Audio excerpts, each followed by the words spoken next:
Salut à tous, donc j'ai particulièrement apprécié la dernière fois de rebondir sur vos commentaires.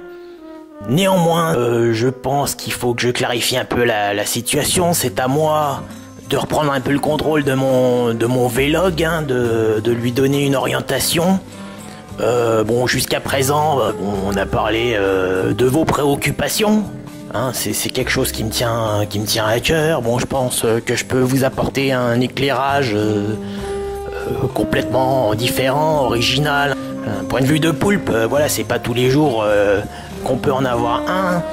Donc l'orientation que je souhaite donner à mon vlog, on va se donner un objectif bon, de moyenne amplitude. Restons simples. On va aborder des thèmes de proximité. Aujourd'hui, je pense m'attaquer au mystère de la vie, du commencement de tout, si on peut parler de commencement. Est-ce que le temps a toujours existé? Est-ce que le temps et l'espace sont nés au même moment? Est-ce que bon, voilà. Bon, ce qui me semble assez étonnant dans toutes ces théories de l'émergence de l'univers, de la vie dans l'univers, de toute cette matière. Bon, c'est quand même un grand paradoxe, hein. En tout cas, bon, moi je trouve ça quand même super paradoxal en fait, qu'en permanence on essaye de voir comment le tout a émergé de rien. Alors que il y a une question en fait qu'on se pose jamais, c'est comment le rien a émergé de tout.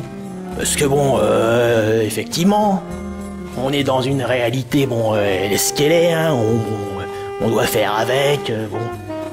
C'est pas facile tous les jours, hein, donc, mais bon, à un moment donné, il y a quelqu'un, bon, je sais pas si c'est un humain, un poulpe, bon, je sais pas trop qui, hein, il a imaginé que rien pouvait exister, hein, donc nous, on baigne dans le tout, hein, dans la réalité, quoi.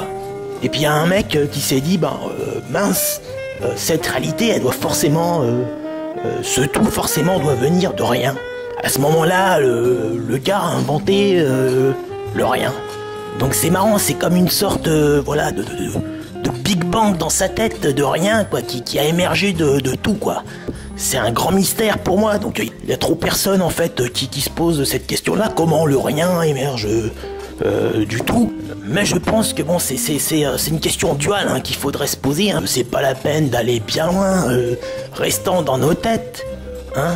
Ne vous sentez pas agressé, hein, ne vous sentez pas blessé dans vos croyances, hein. Bon, moi je suis prêt à en discuter. Donc bon, est-ce que le rien serait un mythe? Peut-être que voilà, bon, peut-être que c'est juste fantasmagorique, que le rien ça n'existe pas, peut-être.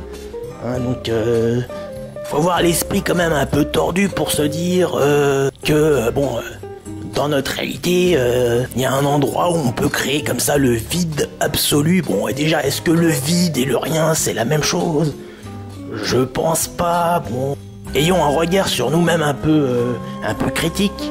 Ma petite expérience d'abstraction, ma petite expérience de pensée.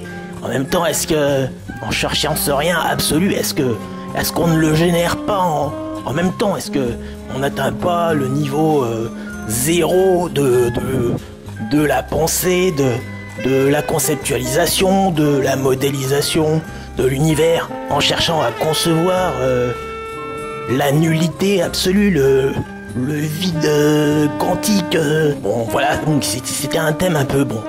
C'est dimanche, c'est relâche, hein, les esprits sont détendus.